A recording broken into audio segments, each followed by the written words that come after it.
Aybars karşısında durabilecek bütün güçleri alt etmiş, altınları da alarak evinin yolunu tutmuştu. Kasabaya doğru yaklaştığında çığlık sesleri işitti. Önce hayvan sesi olabileceğini düşünüp içini rahatlattı. Ama çığlık sesleri artıyordu. El arabasının üstüne çalı çırpı koyarak gizledi ve kasabaya doğru koşmaya başladı.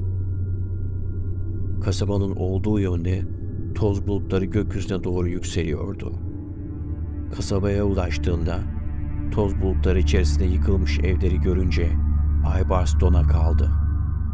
Görünen o ki canavar kolları kasabaya zarar vermişti. Çaresizce ağlayan insanları görünce "Ben ne yaptım?" dedi.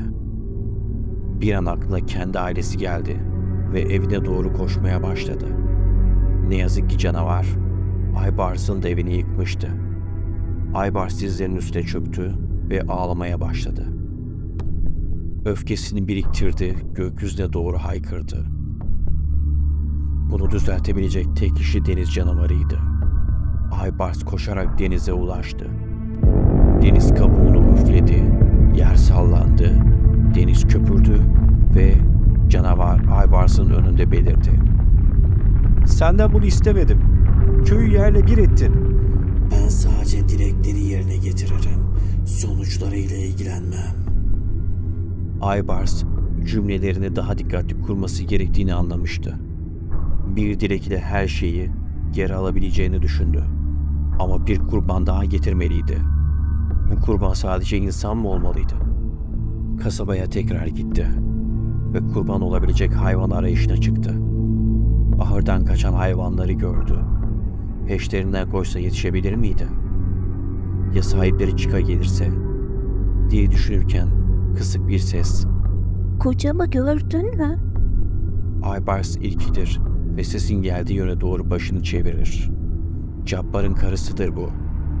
"Gece kapımızı çalmıştın. Cabbar senden sonra evden çıktı. Daha da dönmedi." "Ben de sizi arıyordum. Cabbar sahilde baygın yatıyor." "Ne? Baygın mı? Nasıl oldu bu?" "Köye saldıran canavar kocamızı sahile kadar sürükledi. Sahile kadar peşinden koştum." Kadın gözyaşlarına boğuldu. Aybars'ın yerini göstermesini istedi.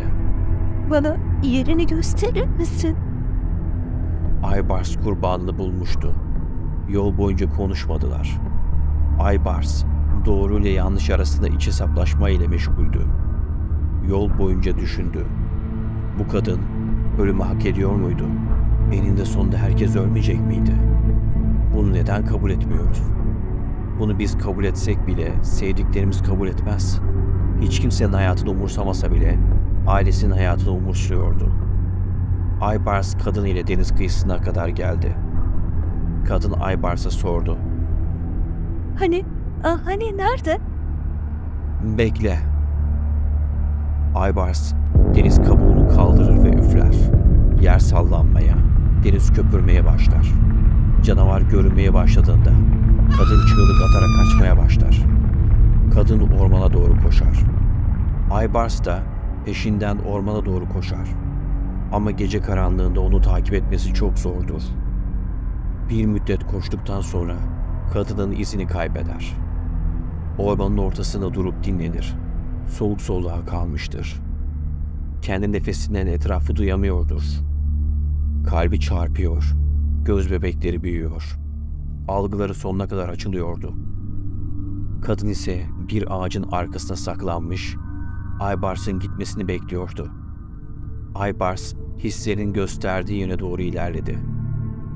Kadın ormanı dinledi. Ses yoktu.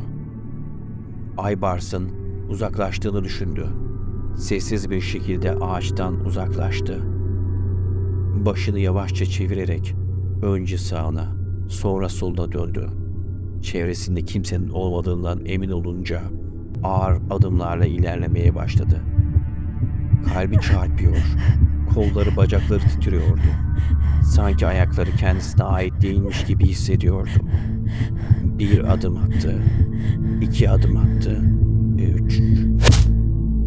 Aybars bir odunla kafasına vurdu. Kadın yere düştü ama bayılmamıştı. Başını tutarak sürünmeye başladı.